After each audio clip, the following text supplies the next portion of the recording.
আপনারা তো জানেন গত 17 তারিখ নরেন্দ্র মোদীর জন্মদিন ছিল, 75তম জন্মদিন।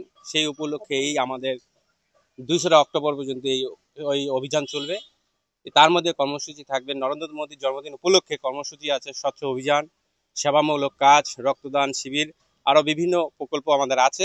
এই মহাত্মা গান্ধীর জন্মদিন উপলক্ষে প্লাস সমাপ্ত হবে 2রা অক্টোবর। ঠিক আছে, আজকে আমরা জয়নগর কলোনিতে আজকে স্বচ্ছ অভিযান করলাম। সঙ্গে ছিলেন আমাদের 19 ডাবগ্রাম বিধানসভার বিধায়িকা সম্মানীয় শিখা চ্যাটার্জি মহাশয়।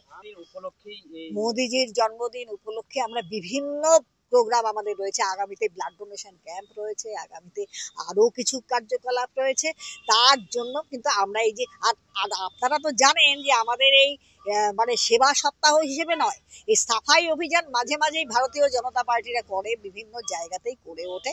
ঠিক সেই কাজটা সেবা সপ্তাহ এখন, তার মধ্যেও আমরা এই কাজটাকে করছি স্বতঃস্ফূর্তভাবে, সমস্ত কর্মীরা দাঁড়িয়ে আমরা এই কাজ করছি।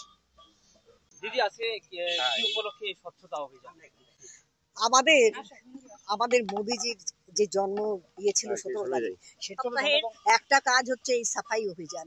সমস্ত জায়গাকে আমরা চেষ্টা করছি পরিষ্কার করার জন্য, পরিষ্কার করে মন্দির বলুন, স্কুল বলুন, এবং গ্রামের বিভিন্ন কোনা কাঞ্চিগুলো পরিষ্কার করার চেষ্টা করছি।